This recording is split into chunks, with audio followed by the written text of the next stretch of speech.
Herkese merhaba. Malumunuz genetik mühendislik günümüzde hemen hemen her alanda kullanılır hale geldi. Bilim ve teknolojinin gelişmesiyle insanların yararına pek çok şey geliştirildi veya icat edildi. Ama bununla birlikte insanların zararına olan şeyler de geliştirildi. Nasıl olur da insanların zararına bir şeyler geliştirilebilir diyebilirsiniz.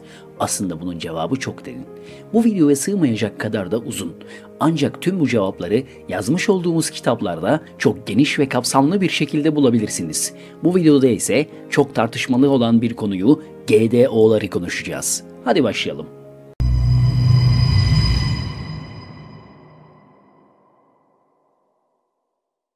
Genetik mühendisliğimizin kullanıldığı birçok alan var. Öyle herkesin bildiği gibi sadece tükettiğimiz gıdalarımızın içinde değil.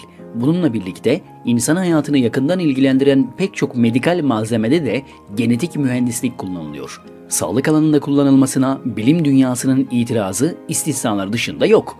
Ancak genetik mühendislik gıda sektöründe kullanılmasına bilim dünyasından pek çok uzman ve bilim insanı karşı çıkıyor. Tabii ki halk da. Son yıllarda ise genetik mühendislik hayvanların ve insanların genetik kodları üzerinde de değişiklik yapmak için kolları sıvamış vaziyette. Elbette ki amacımız genetik mühendisliği karalamak veya kötü olduğunu söylemek değil. Ancak birçok gelişme gibi genetik mühendislik de kötüye kullanılıyor olabilir. Örneğin İngiltere'de bir kuruluş insan genetiğinin değiştirilmesi gerektiğini söylüyor. Onlara göre insanların genetik kodları sorunlu. Bu nedenle de nesiller boyu soyumuzdan gelen hastalıklar tekrar edip duruyor. İnsanların genetik kodları değiştirilirse genom düzenlemesi ile embriyolardaki, spermlerdeki ya da yumurtalardaki sorunlu olan genetik kodlar kalıcı olarak silinebilir veya değiştirilebilir. Bu sayede de genlerimizde kodlanmış olan birçok hastalığın önüne geçmiş olabiliriz. Bu harika bir haber olarak gözüküyor, değil mi? Ancak sıkıntı şurada ki bu teknoloji kötü kişilerin eline geçerse genetiği değiştirilmiş, mutasyona uğramış insanlarda ortaya çıkabilir veya biyolojik bir silah olarak kullanılabilir. 1994 yılından beri kullanılan GDO yöntemi dünya üzerinde en çok mısır, soya, şeker pancarı, pamuk gibi ürünlerin genetiğinde bulunuyor. Aslında genetik mühendislik her ne kadar bilinçli bir bilimsellik olmasa da yüzyıllardır yapılan bir uygulama. Tarih boyunca insanlar yetiştirdikleri ürünler arasında iyi olanların tohumlarını aldılar ve kötü veya çelimsiz yetişen tohumları yok ettiler. İyi gelişen ürünleri yine iyi gelişmiş tohumlar ile aşıladılar ve böylelikle kendi içlerinde bir genetik değiştirme olmuş oldu. Bunu aynı şekilde hayvanlar üzerinde de uyguladılar. Çok yaygın olmasa da çok daha iyi gelişmiş hayvanları yine kendisi gibi çok daha iyi gelişmiş başka hayvanlarla çiftleştirerek farklı bir genetik değişime imza attılar. Geçmiş zamanlardaki insanların bundaki amacı ise daha iyi ürün, daha iyi üretimden başka bir şey değildi. Günümüzde genetik mühendisliği ise bunu gen kodlarına bilimsel olarak müdahale ederek yapıyor. Örneğin bir elmayı daha büyük yapabilir, sarı olan armutun rengini pembe yapabilir veya bir karpuzu çekirdeksiz yapabilirsiniz. Ama elbette ki genetik mühendisliğin amacı bunlar değil. Asıl amaç özellik bakımından daha gelişmiş, daha verimli üretimler yapabilmek. Buradan bakıldığında kulağa oldukça hoş geliyor. Peki ama eğer böyleyse neden insanlar genetik mühendisliğe karşılar? Örneğin BT organizmaları genetik olarak müdahale edilmiş birçok tohumda bulunuyor. Peki nedir bu BT organizmaları ve ne işe yarar? BT organizmaları aslında BT bakterisinden alınmış bir gen türü. Bu gen birçok tohumun genleriyle karıştırılıyor ve bitkilere zarar verecek böceklerin, haşeratların yaşamsal fonksiyonlarını yok ederek onları öldürüyor. Ve bu böcekler bitkilere zarar vermemiş oluyor. Bu bakteri bizzat bitkinin genlerine kodlanmış oluyor. Bitkiler böcekler için doğal bir zehir haline dönüşüyor ve bitkileri yiyen böcekler ölüyor. Peki bitkiler bir zehir haline geldiyse ve böcekleri öldürüyorsa onları öldüren zehir bize, insanlara faydalı olabilir mi?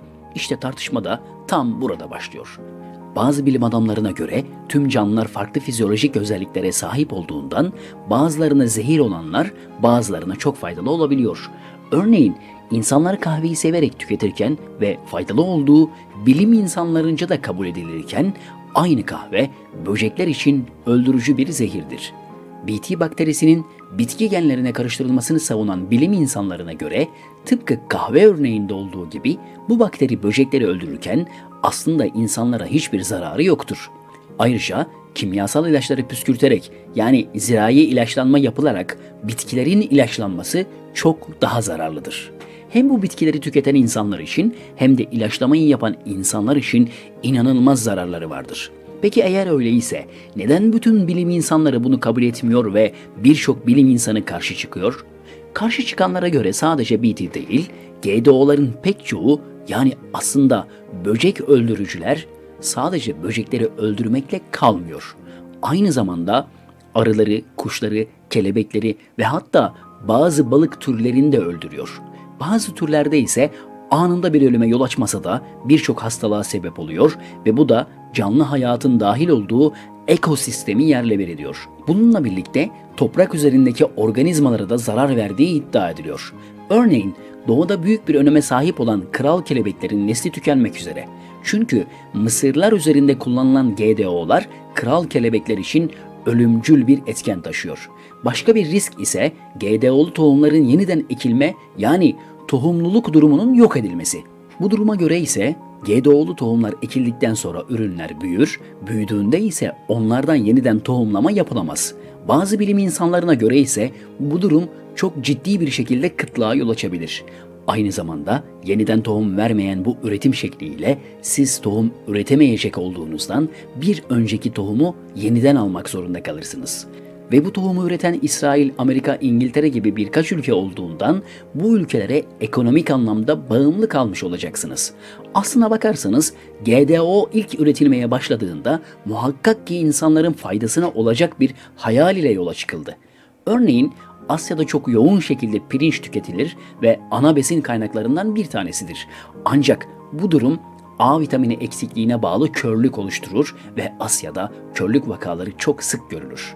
GDO ile birlikte altın pirinç ismi verilen bir pirinç üretilmiş ve yoğun A vitaminine sahip olduğundan körlük vakalarında ciddi düşüşler yaşanmıştır.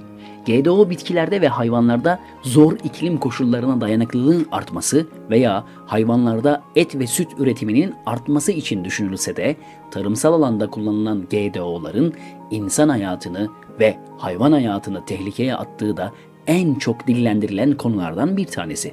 Türkiye'de ise bu konuda güzel gelişmeler var. Örneğin Türkiye'de GDO mevzuatını yürüten Biyogüvenlik Kanunu kapsamında Biyogüvenlik Kurulu'nun aldığı kararlar ile GDO'nun gıda maddelerinde kullanılması ve GDO'lu üretim yapılması tamamen yasak.